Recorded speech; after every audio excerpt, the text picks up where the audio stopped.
Chapter 1. Loomings. Call me Ishmael. Some years ago, never mind how long precisely, having little or no money in my purse and nothing particular to interest me on shore, I thought I would sail about a little and see the watery part of the world. It is a way I have of driving off the spleen and regulating the circulation.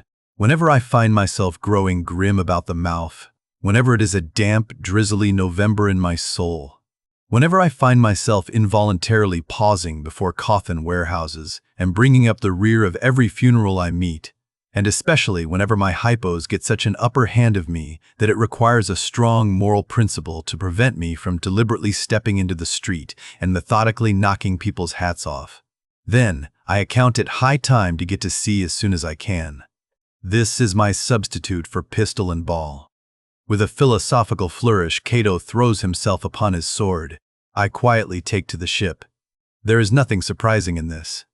If they but knew it, almost all men in their degree, some time or other, cherish very nearly the same feelings towards the ocean with me.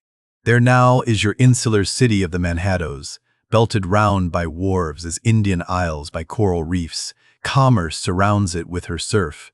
Right and left, the streets take you waterward. Its extreme downtown is the Battery, where that noble mole is washed by waves and cooled by breezes, which a few hours previous were out of sight of land. Look at the crowds of water-gazers there. Circumambulate the city of a dreamy Sabbath afternoon. Go from Corlear's Hook to Coenties Slip, and from thence, by Whitehall, northward. What do you see? Posted like silent sentinels all around the town, stand thousands upon thousands of mortal men fixed in ocean reveries. Some leaning against the spiles, some seated upon the pierheads, some looking over the bulwarks of ships from China, some high aloft in the rigging, as if striving to get a still better seaward peep. But these are all landsmen, of weekdays pent up in lath and plaster, tied to counters, nailed to benches, clinched to desks. How then is this? Are the green fields gone? What do they hear? But look! Here come more crowds, pacing straight for the water and seemingly bound for a dive. Strange! Nothing will content them but the extremest limit of the land. Loitering under the shady lee of yonder warehouses will not suffice. No, they must get just as nigh the water as they possibly can without falling in. And there they stand, miles of them, leagues. Inlanders all, they come from lanes and alleys, streets and avenues, north, east, south, and west. Yet here they all unite. Tell me, does the magnetic virtue of the needles of the compasses of all those ships attract them thither? Once more, say you are in the country, in some high land of lakes. Take almost any path you please, and 10 to 1 it carries you down in a dale and leaves you there by a pool in the stream. There is magic in it. Let the most absent-minded of men be plunged in his deepest reveries. Stand that man on his legs, set his feet a-going, and he will infallibly lead you to water, if water there be in all that region.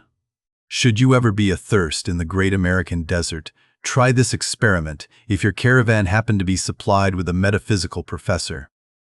Yes, as everyone knows, meditation and water are wedded forever. But here is an artist. He desires to paint you the dreamiest, shadiest, quietest, most enchanting bit of romantic landscape in all the valley of the Saco.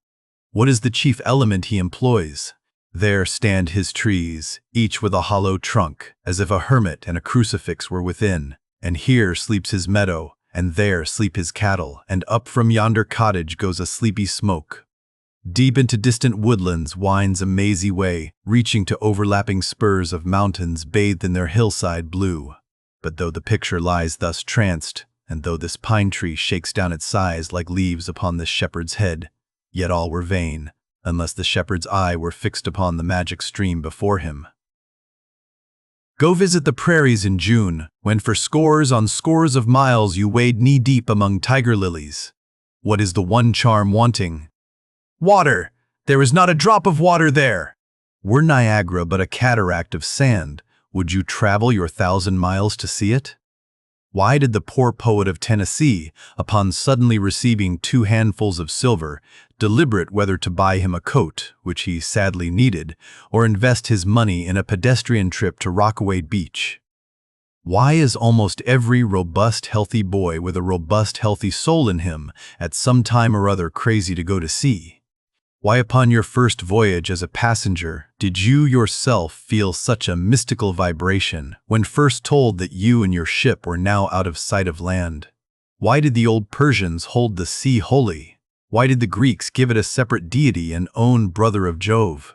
Surely all this is not without meaning.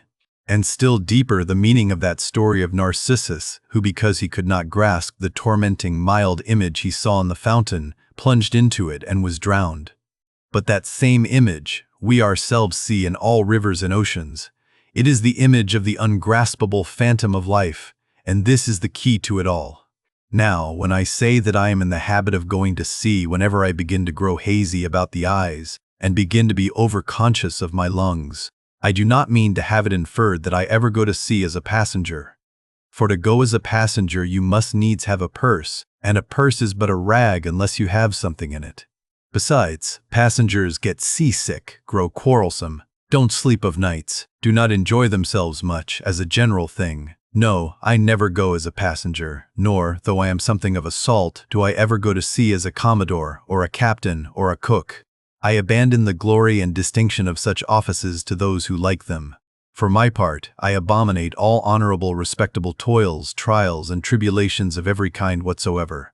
It is quite as much as I can do to take care of myself, without taking care of ships, barques, brigs, schooners, and whatnot. And as for going as cook, though I confess there is considerable glory in that, a cook being a sort of officer on shipboard, yet, somehow, I never fancied broiling fowls.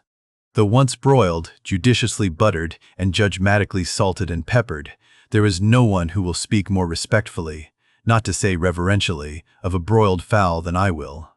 It is out of the idolatrous dotings of the old Egyptians upon broiled ibis and roasted river horse that you see the mummies of those creatures in their huge bakehouses, the pyramids. No, when I go to sea, I go as a simple sailor, right before the mast, plumb down into the forecastle, aloft there to the royal masthead. True, they rather order me about some and make me jump from spar to spar like a grasshopper in a May meadow. And at first this sort of thing is unpleasant enough. It touches one's sense of honor, particularly if you come of an old established family in the land, the Van Rensselaers or Randolphs or Hardicanutes. And more than all, if just previous to putting your hand into the tar pot, you have been lording it as a country schoolmaster, making the tallest boys stand in awe of you. The transition is a keen one, I assure you, from a schoolmaster to a sailor, and requires a strong decoction of Seneca and the Stoics to enable you to grin and bear it. But even this wears off in time. What of it if some old hunks of a sea captain orders me to get a broom and sweep down the decks? What does that indignity amount to, weighed, I mean in the scales of the New Testament? Do you think the Archangel Gabriel thinks anything the less of me because I promptly and respectfully obey that old hunks in that particular instance? Who ain't a slave? Tell me that. Well then, however the old sea captains may order me about, however they may thump and punch me about, I have the satisfaction of knowing that it is all right, that everybody else is one way or other served in much the same way, either in a physical or metaphysical point of view, that is, and so the universal thump is passed round, and all hands should rub each other's shoulder blades and be content. Again, I always go to sea as a sailor, because they make a point of paying me for my trouble, whereas they never pay passengers a single penny that I ever heard of. On the contrary, passengers themselves must pay. And there is all the difference in the world between paying and being paid. The act of paying is perhaps the most uncomfortable infliction that the two orchard thieves entailed upon us. But being paid, what will compare with it? The urbane activity with which a man receives money is really marvelous, considering that we so earnestly believe money to be the root of all earthly ills, and that on no account can a moneyed man enter heaven. Ah, how cheerfully we consign ourselves to perdition. Finally, I always go to sea as a sailor, because of the wholesome exercise and pure air of the forecastle deck.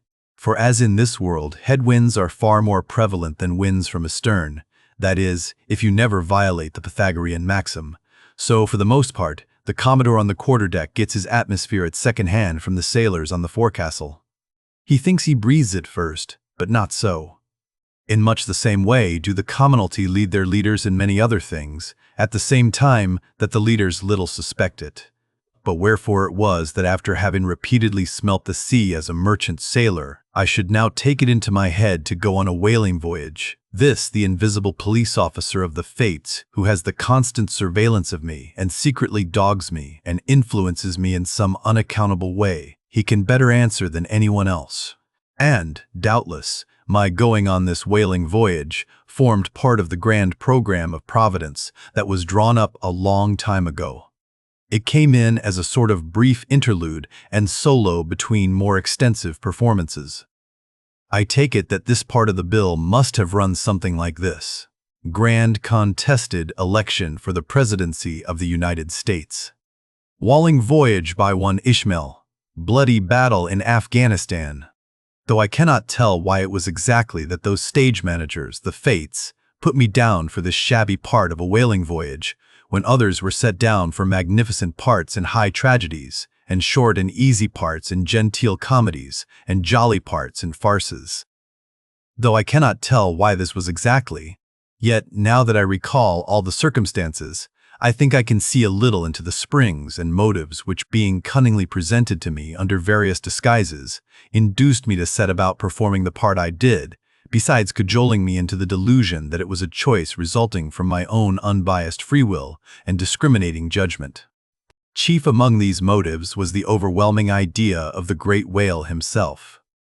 Such a portentous and mysterious monster roused all my curiosity. Then the wild and distant seas where he rolled his island bulk, the undeliverable, nameless perils of the whale. These, with all the attending marvels of 1,000 Patagonian sights and sounds, helped to sway me to my wish. With other men, perhaps, such things would not have been inducements, but as for me, I am tormented with an everlasting itch for things remote. I love to sail forbidden seas and land on barbarous coasts. Not ignoring what is good, I am quick to perceive a horror and could still be social with it. Would they let me? Since it is but well to be on friendly terms with all the inmates of the place one lodges in. By reason of these things, then, the whaling voyage was welcome. The great floodgates of the wonder world swung open, and in the wild conceits that swayed me to my purpose, two and two there floated into my inmost soul, endless processions of the whale, and, mid most of them all, one grand hooded phantom, like a snow hill in the air.